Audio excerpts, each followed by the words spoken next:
Corrections or additions? No. Hearing none, then I would just say they stand approved. New business, public hearing items, none. Administrative items, 3.1, review of the May 2019 Preservation Award Program. John? Yes, thank you, Mr. Chair, board members. What we brought back for you today is the nominations for the 2019 Preservation Awards that's presented by the Salina Heritage Mission in celebration of Historic Preservation Month 2019 with the theme of This Place Matters as the design statement. Basically, Preservation Week started in 1971 by the National Trust to spotlight grassroots preservation efforts around the country, and it's grown to annual celebration observed from small towns to big cities. In 2005, Preservation Week was actually extended to include the whole month of May. And this Preservation Month was designed to raise awareness and to protect and enhance our homes, neighborhoods, and communities, the places that really matter to us. It provides an opportunity to celebrate the diverse and unique heritage for our country's cities and towns. This year's theme, This Place Matters, is a celebration of America's diverse history and how historic preservation helps save that heritage. So it does provide the local preservation boards an opportunity to highlight the community's history, to honor the past, and build for the future. In our packet before you, we do just have a sample program that we did in 2009. This one shows different properties.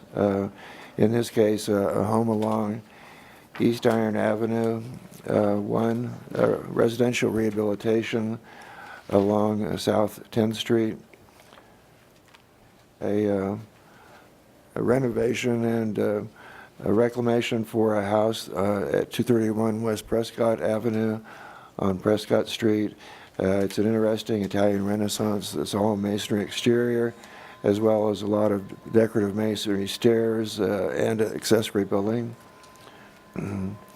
At that time, the old Missouri Pacific Depot was occupied by Rodney Mears, and he was doing restoration efforts to keep his offices in that. He's no longer the owner of the property. The Beebly brothers are, but we did recognize him during that time. And this is Salina's oldest existing building. Was originally the Garlett's Carpenter Shop. It has been moved on 5 different occasions and became the broom factory for a long period of time. And the eventual owner of that, Mr. Swenson, actually delivered broom stock into the building when he was growing up, and was a long-time owner of the property for 36 years, and he's stabilized the building and its exterior, and right now it's being used for storage for the use to the adjacent to the north.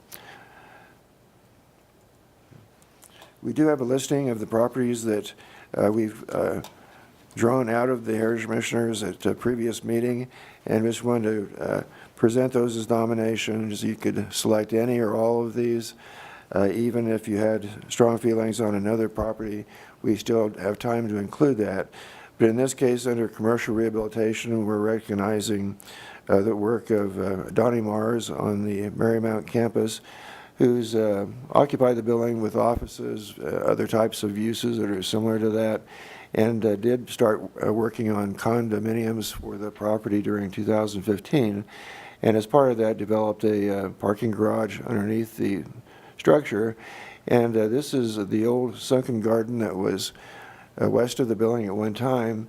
Was pretty well grown over, and putting the parking garage underneath there rose the level of that up sufficiently to house 60 vehicles in the underground parking garage, and this is the appearance of the sunken garden at this point. So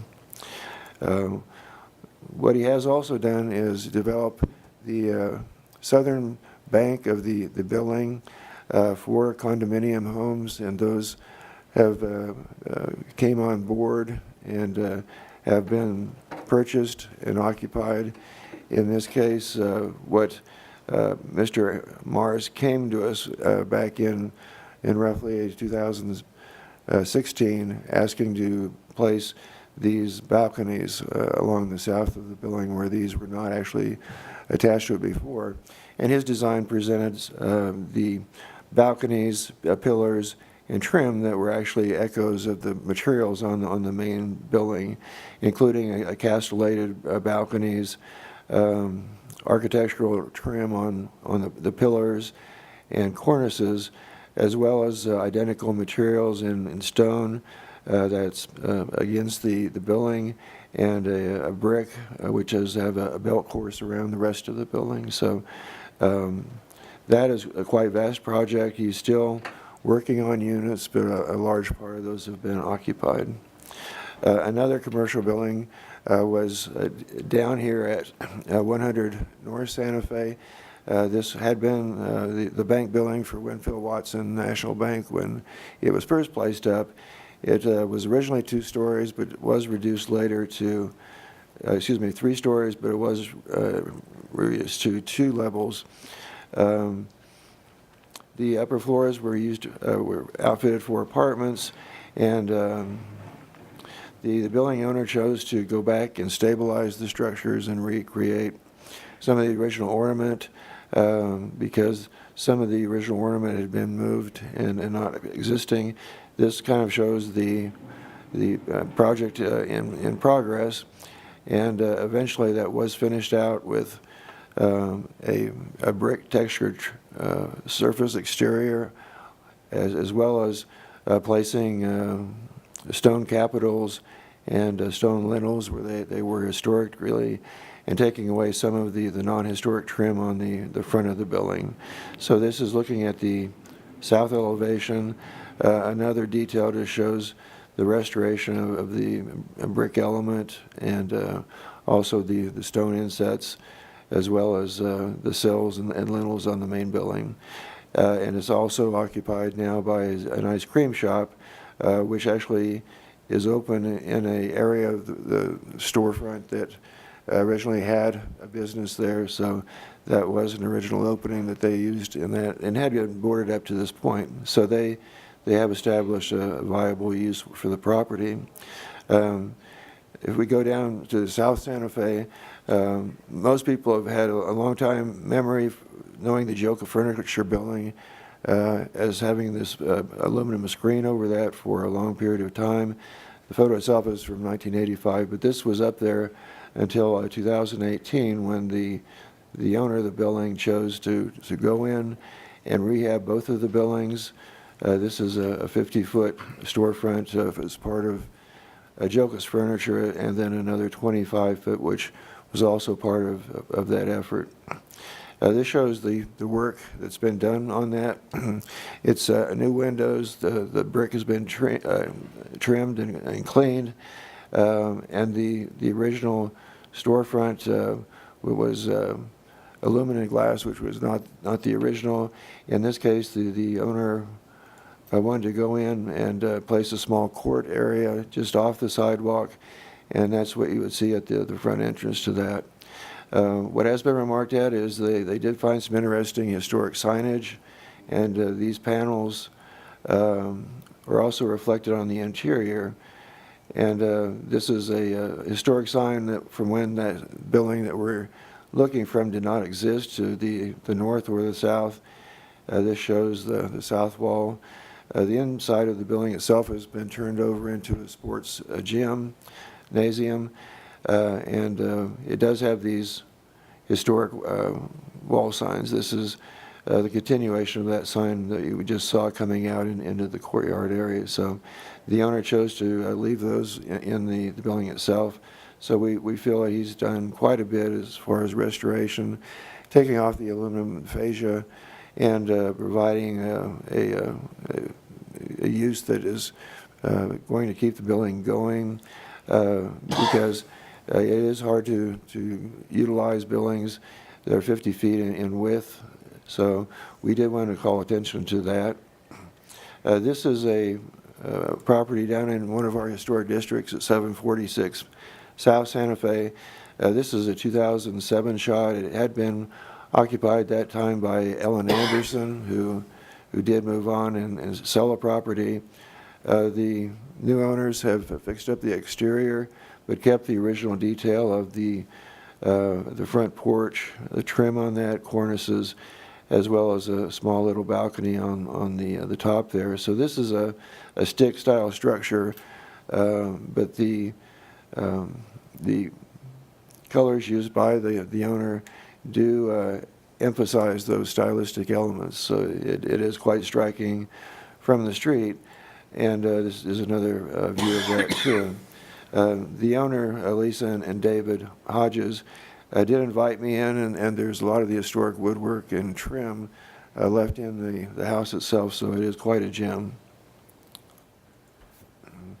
This one is a certificate of appropriateness review that took place in 2016 for Cecilia Perez, an owner of the home at 815 South Santa Fe Avenue. She was having problems where this stone lintel over the porch was starting to come down, and that was because of the weight of the previous brick veneer that was on top of that. She did come for the Heritage Mission and request to change the building out. This shows the rear porch, which had a sleeping porch and a stone trim that matched the house.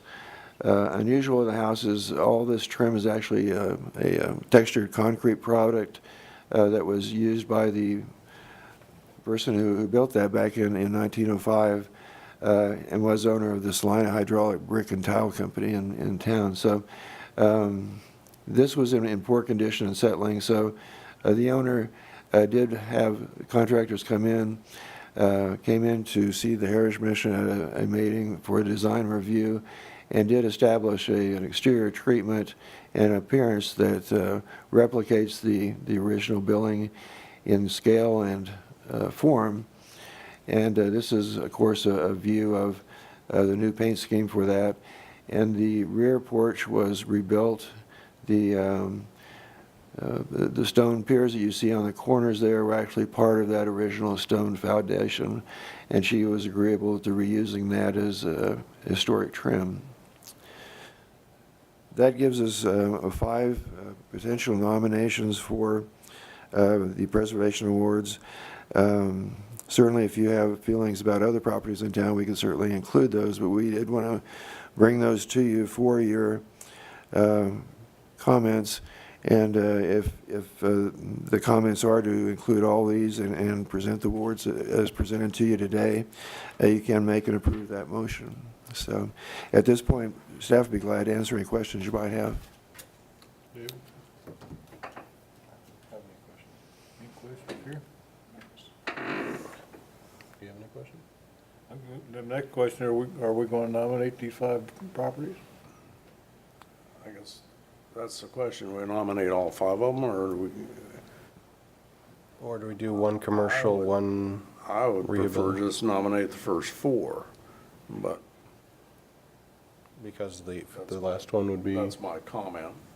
Well, the last one had stone and it kind of fanned out around Yeah. that peak, and now that's a flat lap siding. It's a wonderful job what they've done with it, and I understand why she did that, but it's, She had a contractor run out on her. But the question is, does it warrant being part of the kind of a discussion preservation like that. award? Huh? That's kind of the I mean, discussion. the other house that on Santa Fe that was restored recently was the what's known as the Errol Flynn house. The which one? The Errol Flynn house, the Tudor. The 2 across the street. No, it's further That's south. McKenna's house on South 900 block. Yeah. Which one? McKenna's house on South Santa Fe, 900 block. It's a Tudor house that sits back on the east side. That Talking belonged. about 929? Yeah. No, I wouldn't vote for that. My life depended on it, so. Yeah.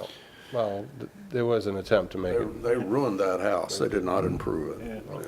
Yeah, it was a storage structure. It was originally designed by Charles Shaver for Robinson's Milling. Yeah. But actually, it was undersized in some of the interior features and then compromised by lack of care for quite a while.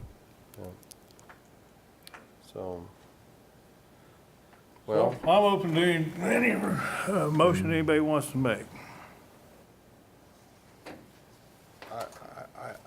I could see all five, but I understand the fifth one being problematic. Could we list it as a budget rehab? And she did it on, His motion was to approve all five? well, my motion well, I'm toying with the idea of maybe we could, rehabilitation on a budget. Maybe that would probably be one of the best ones for the fifth one if you weren't too happy with that but I'm open to a 4 or 5. I'm a little bit upset with the first one on the list though, because they're adding balcony walls that behind the existing balcony walls, they're railings that don't match the property, the traditional look of the property. And those are on Country Club Road. They face Country Club Road. But I guess the question then becomes, are we going for every feature that we're Right. gonna make a historic landmark, or just gonna say, hey, you did a nice job restoring the building? Because I have the same issue as to the Joka building. Did they really restore it to historic feature, or did they just do a nice job of restoration and making an additional use of it? Right. I happen to like what they've done. They preserved the signs, and that's our excuse, Yeah. That's a good argument to have, but, but and the same with Cece's house there on the 800 block. That house really needed the maintenance, yeah.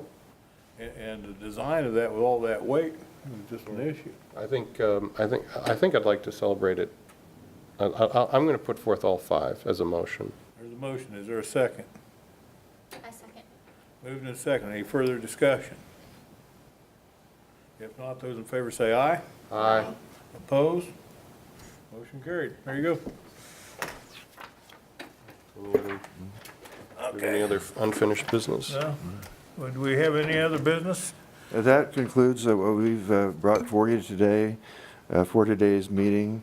We do officially want to welcome Amanda Blesch, who is joining the Heritage Mission as a real estate member. We're pleased to have you aboard. Thank you. Yeah. I received an email today on the National Park Service about this preservation and some rule changes. Is that something we need to address? At this point, no. They're still getting some comments, but those are intended, I think, more for developers than individual staff members of those who are doing the reviews. So it does affect developers more than, say, individual preservation commissions, but we're monitoring that as well. Do we have a date for the award ceremony in mind? Right now, we're still trying to find that. We tried for a Wednesday on May 22nd. That was what we were basically looking for, is to have this room, which isn't always available. And the closest one besides that, we found the 22nd wouldn't work, is May 17th, which would be a Friday. So if it wasn't a Friday at 4, would that impinge on any of your schedules? If not, but we don't have that settled today. It's something we'll email you about. Okay. Well, I'm definitely available the 17th, so. Okay? Yeah. Anything else? We're adjourned.